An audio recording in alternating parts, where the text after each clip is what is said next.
You probably shouldn't be dating until January, which sounds weird to hear from a dating coach, but here's why. This time of year, starting in early to mid November, I hear from a ton of guys that they are not dating the kind of women that they're excited about, or if they are, those women aren't interested. The problem isn't the apps, it's not women, it might not even be you. It's timing and it's strategy. Before we get into it, I want to let you know at the end, I'm going to rapid fire all the pushback, all the objections, all the questions that I get on this topic. Quickly, I'm Chris Bates. I'm author of The Dating Edge, which is a book about finding the right woman and principles that help you do that without wasting time, money, or attention.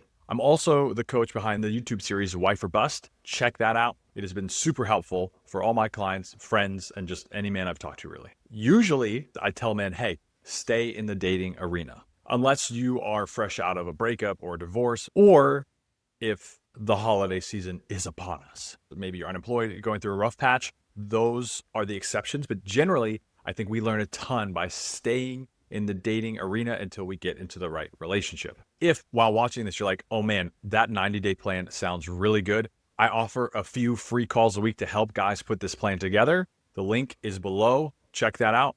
And we're going to get right to it. First of all, if you're desiring connection during the holiday season, that's not a bad thing. I'm not here to shame you about that. What I am going to say is it might behoove you to take a break. I've had multiple clients, and one of my friends tell me, hey, I'm super worn out. I feel like not finding the right women to go on dates with. I feel exhausted. The apps are sucking my time. Even approaching women doesn't feel great.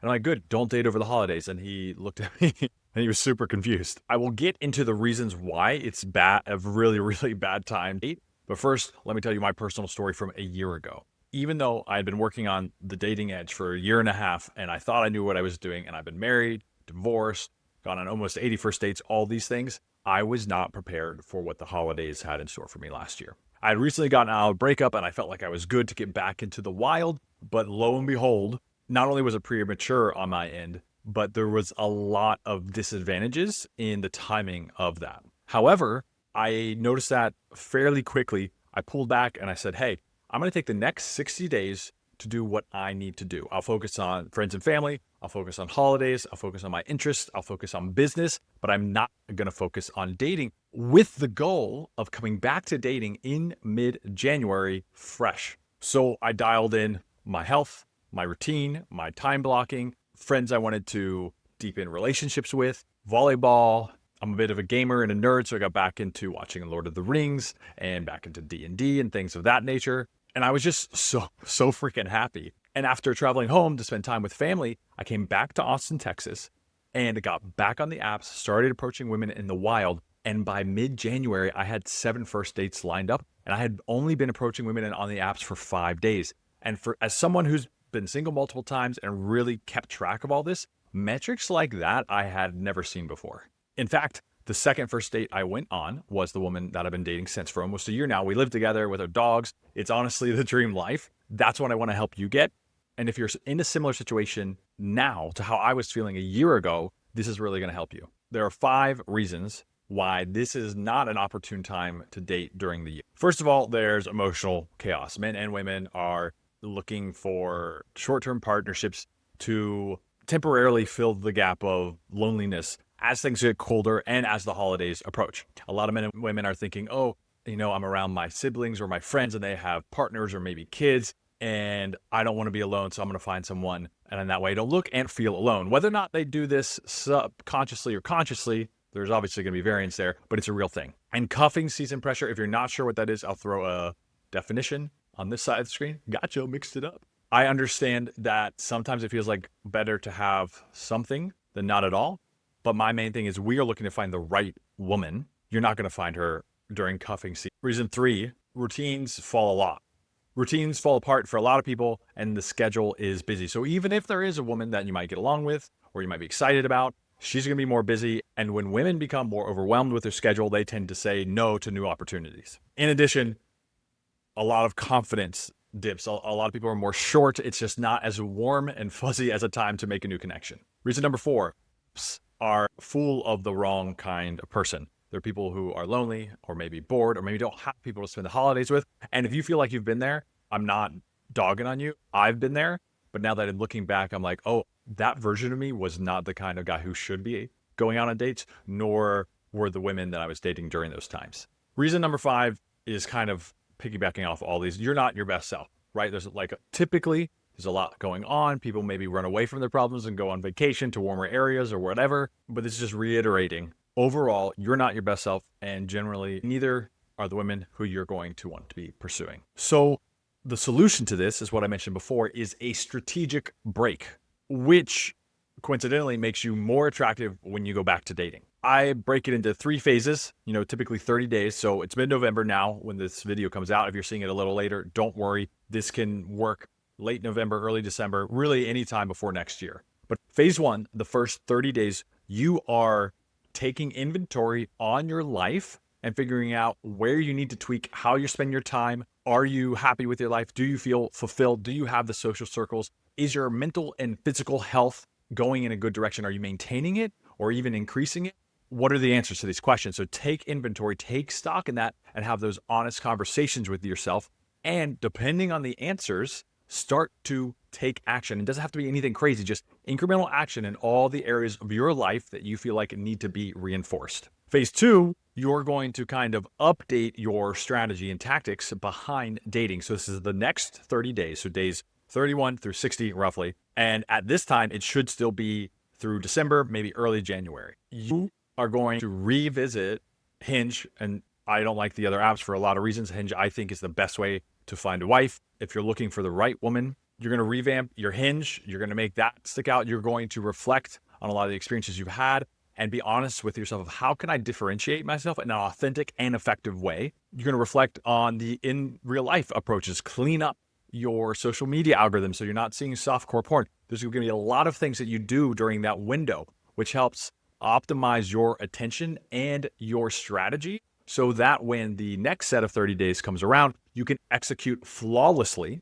and you don't have to worry about whether or not you're doing the right thing or wasting time or attention or energy or money. So phase 3 is the next 30 days. So day 61 to 90. You're implementing everything that you've done in phase 2, and that was built off of the foundation of phase 1. However, this is a window where you shouldn't expect everything to go perfect, but you're going to start getting feedback to refine all of the things that you put together. So this 60-day-ish pause is a tactical refinement. It's not for you to run away and play Robin Hood and be a child. Yes, you should have fun. There's nothing wrong with being playful, but it's very intentional in terms of your return to the dating world. I talk a lot more about this in my book, in Wife or Bust, but I'm going to give you the quick and dirty about what all that looks like. A practical checklist to going through this 90 days is clarifying your North Star. So in that first phase, when you're setting your frame and you're taking inventory on your life, your North Star is the kind of guy that you want to be, and you want to make sure you're taking incremental steps to get there.